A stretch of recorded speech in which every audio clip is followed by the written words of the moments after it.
지혜로운 자는 의인입니다.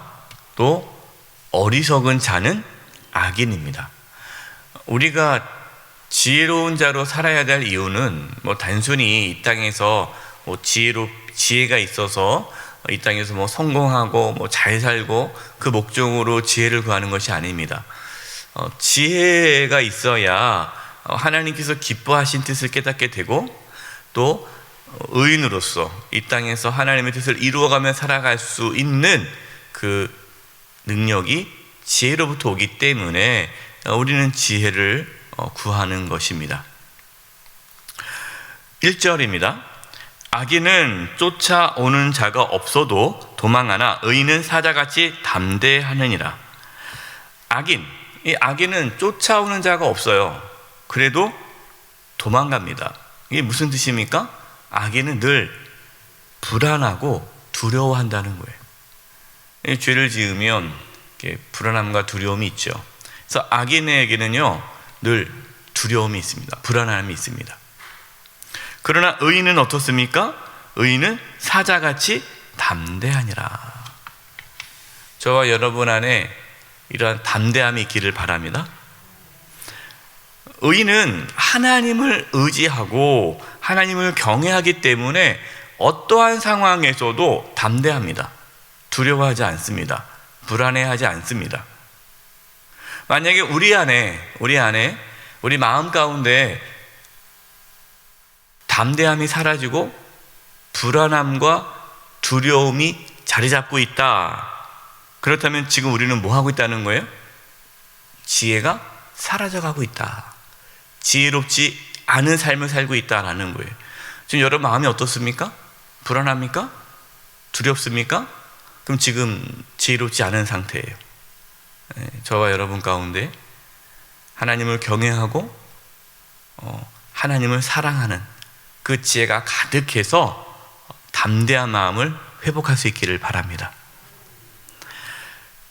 2절입니다. 나라는 죄가 있으면 주관자가 많아져도 명철과 지식이 있는 사람으로 말미암아 장구하게 되느니라. 나라에 죄가 많으면 통치자가 자꾸만 바뀐다는 거예요. 그러나 명철과 지혜가 있는 사람, 지혜로운 사람이 나라를 다스리면 그 나라는 오래 갑니다. 그래서 우리는 지혜로운 지도자를 세우려고 노력하셔야 돼요. 위정자들이 지혜로운 자들로 세워지도록 우리는 힘써야 합니다. 우리가 이렇게 공직자들의 어떠한 정의롭고 공의롭고 그들의 삶이 올바르지 않으면 우리가 그 공직자를 세우지 않지 않습니까? 그 이유가 공직자들이 정직하지 않고 의롭지 않으면 그 나라가 무너지기 때문이에요. 인류의 역사가 다 그렇죠.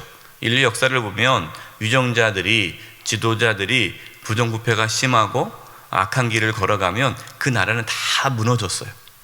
그래서 우리가 나라를 위해서 기도할 때는 위정자들이, 공직자들이 하나님을 두려워하고 경외하며 바르게 살아갈 수 있도록 기도해 주셔야 합니다. 3절입니다.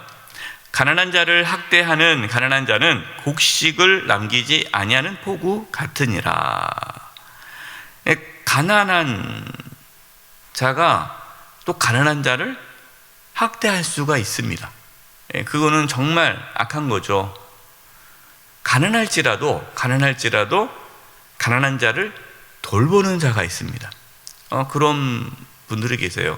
참 본인도 경제적으로 어렵고 힘들지만 또 그럼에도 불구하고 더 어려운 이웃을 위해 자신의 것을 내어놓는 분들이 계십니다. 참 귀한 거죠. 그분이 지혜로운 자예요.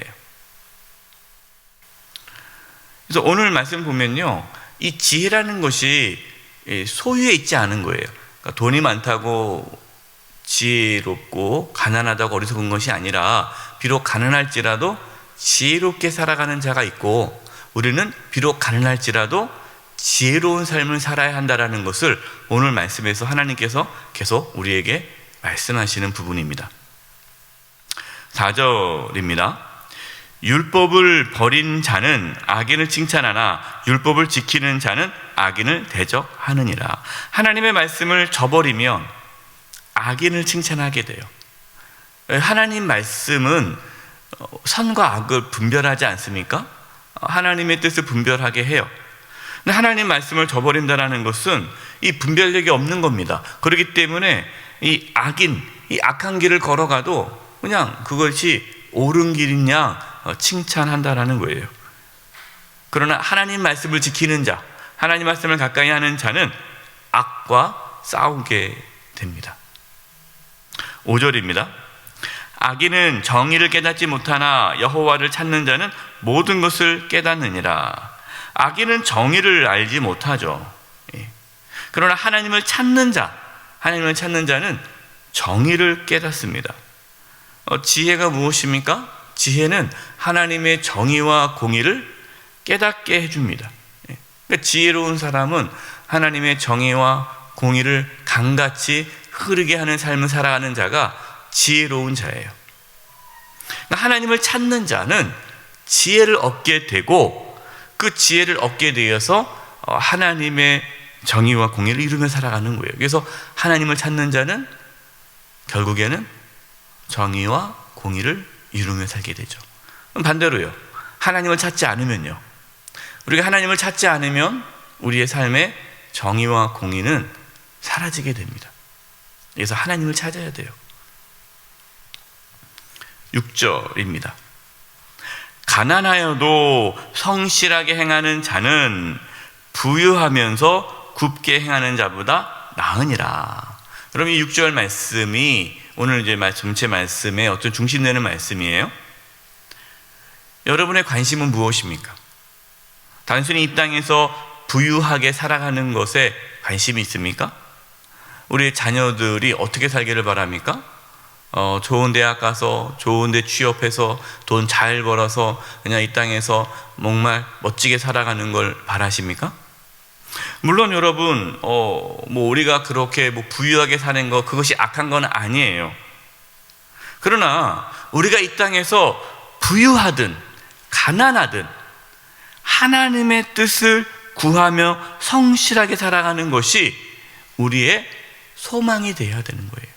단순히 물질의 부유함이 우리의 소망이 아니라 우리가 몸이 아프든 건강하든 가난하든 부유하든 우리가 이 땅에 살아가면서 성실하게 하나님의 뜻을 구하며 살아가는 것을 우리가 소망할 때에 그것이 의미 있고 가치 있고 지혜로운 자의 삶이다라고 말씀합니다.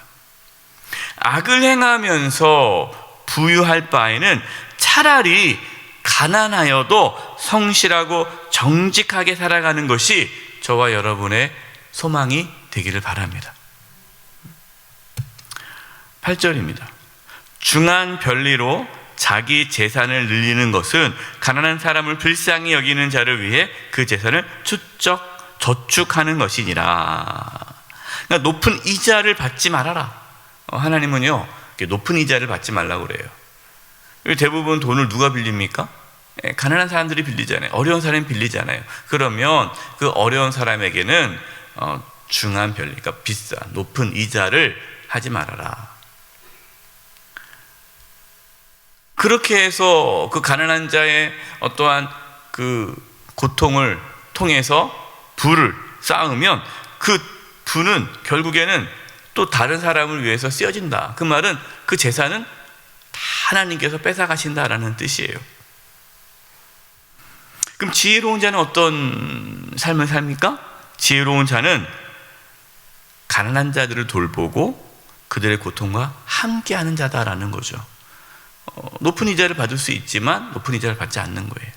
그래서 우리 그리스도인들은 여러분이 어떠한 건물주라면, 여러분의 집에 누가 세입자가 산다면 그분이 어렵고 힘들다면 우리는 그 세를 다른 데보다는 적게 책정하는 것이, 그것이 지혜로운 자예요. 목사님, 시세에 맞춰서 받아야 되지 않겠습니까? 물론 여러 가지 상황상 받지 않으면 너무 손해다. 그러면은 조정할 수 있겠지만 그래도 막 이렇게 어떻게든 돈을 더 모으려고 그렇게 하면 안 된다라는 거예요. 좀 더 나누고 베풀고 좀 손해 보더라도 그것이 우리 그리스도인의 삶이죠. 9절입니다. 사람이 귀를 돌려 율법을 듣지 아니하면 그의 기도도 가증하니라. 우리가 귀를 기울여 하나님 말씀을 듣지 않으면 하나님께서는 우리의 기도를 듣지 않으신다라는 겁니다. 여러분, 우리의 기도가 하나님 앞에 가증스럽지 않으려면요, 우리는 하나님 말씀에 귀를 기울여야 돼요. 이런 분들은 정말 어리석은 분이에요. 뭐냐면은 평상시 하나님 말씀에 귀를 기울이지 않아요. 하나님의 뜻에 관심이 없어요. 하나님 말씀을 들어도 본인이 듣고 싶은 것만 들어요. 그러니까 본인은 말씀에 순종하지 않으면서 하나님께서 왜 내 기도를 들어주지 않느냐고 따지시는 분들이 있어요. 그러니까 하나님께 나와서 기도하는데 하나님의 음성을 듣고 하나님의 뜻을 구하지는 않아요. 그냥 와가지고 계속 자기 기도만 해. 자기가 하고 싶은 것만 다 얘기해요. 그냥 와가지고 하나님 말씀을 들을 생각은 안 하고 내가 원하는 거, 하나님 이거 해주세요, 이거 해주세요 막 쏟아붓고 가시는 분들이 있어요. 여러분, 그것은 올바른 신앙의 태도가 아닙니다. 여러분, 우리는 먼저 하나님께 나올 때 들으러 나오는 거예요. 여러분, 이 새벽에 왜 나오셨습니까? 기도하러 나오셨습니까? 네, 그렇죠. 무슨 기도하러 나왔습니까? 먼저 하나님의 음성을 듣는 기도를 하셔야죠. 하나님 말씀하여 주시옵소서. 하나님, 내가 오늘 하루 어떻게 살기를 원하십니까? 하나님, 내가 이러한 상황에서 내가 어떻게 하기를 하나님께서 원하십니까? 하나님의 말씀을 듣는 시간을 먼저 갖고, 그러고 나서 우리의 삶에서 여러 가지 하나님의 도우심을 구하는 것이 지혜로운 거예요. 이건 전혀 없고 그냥 무조건 이거 주세요, 주세요, 주세요 하다가 그리고 응답이 없다고 하나님 원망하는 사람은 어리석은 거예요. 잘 생각해 보셔야 돼요. 왜 하나님의 응답이 없을까? 혹시 여러분 하나님 말씀을 듣지 않고 내 마음대로 살아가고 있지는 않습니까? 그렇다면 회개하시고 하나님의 말씀을 들으십시오. 그러면 하나님도 우리의 기도를 들으십니다. 11절입니다. 부자는 자기를 지혜롭게 여기나 가난해도 명철한 자는 자기를 살펴 아느니라. 부자는요, 스스로 자기가 지혜롭게 여긴다라는 거예요. 여러분 또 오해하지 마세요. 모든 부자가 다 그런 건 아니죠. 또 모든 가난한 자가 또 자기를 살피는 것은 아닙니다. 이게 말씀은 뭡니까? 아무리 돈이 많아도 스스로 내가 이렇게 잘나서 내가 똑똑해서 이런 부자가 되었지라고 생각한다며 그 부자는 어리석은 거라는 거예요. 여러분, 부자는요 스스로 자기가 지혜롭다고 여길 만한 그러한 유혹에 빠지기 쉬워요. 성공하는 자가 그러지 않습니까? 특별히 자수성가하신 분들은 이렇게 얘기해요. 자기가 이렇게 열심히 살았고 뭐 해서 이렇게 이루었다고 자기가 되게 이렇게 대단한 사람인 것처럼 생각을 하고 자기가 똑똑하다고 생각을 합니다. 그것이 어리석은 거예요. 비록 가난할지라도 지혜로운 자는 자기를 살핍니다. 자기를 돌아보는 자예요. 부요함으로 인하여 교만해질 바에는 차라리 가난하여서 자신을 돌아보고 겸손한 것이 더 낫다라는 말씀입니다. 가장 최악이 뭐예요? 가난하면서도 자기가 스스로 지혜롭게 여기는 사람이 최악이에요. 가장 좋은 거는요, 부자지만 늘 겸손히 자기를 돌아보며 하나님 앞에 낮은 자로 살아가는 것이 좋은 거죠. 13절 보겠습니다. 자기의 죄를 숨기는 자는 형통하지 못하나 죄를 자복하고 버리는 자는 불쌍히 여김을 받으리라. 어리석은 자는요 죄를 숨깁니다. 여러분, 죄를 숨기지 마세요. 죄를 숨기면 형통할 수가 없습니다. 형통할 수 없어요. 우리는 회개해야 돼요. 하나님 앞에 엎드려 회개해야 돼요. 그러면 하나님 우리를 불쌍히 여겨서 우리의 삶이 회복됩니다. 14절, 항상 경외하는 자는 복되거니와 마음을 완악하게 하는 자는 재앙에 빠지리라. 여기서 항상 경외하는 자, 여기서 경외하는 자는 이 단어는요, 늘 조심하고 자신을 돌아보는 것을 의미합니다. 예. 여기서 경외라는 것은 하나님을 경외하는 그 단어가 아니라 요 문맥에서는요, 늘 겸손히 자신의 연약함을 깨닫고 자기를 돌아보는, 조심하고, 이걸 말하는 거예요. 그래서 겸손히 자신을 돌아보고 또 조심하는 자는 복을 받지만, 마음이 완악하고 고집스러운 사람이 있지 않습니까? 내 말은 다 맞아. 내가 하면 다 맞는 거지. 그래서 다른 사람 말을 듣지 않고 이렇게 완악하고 고집스럽게 살아가는 사람은 재앙을 만난다라고 말씀합니다.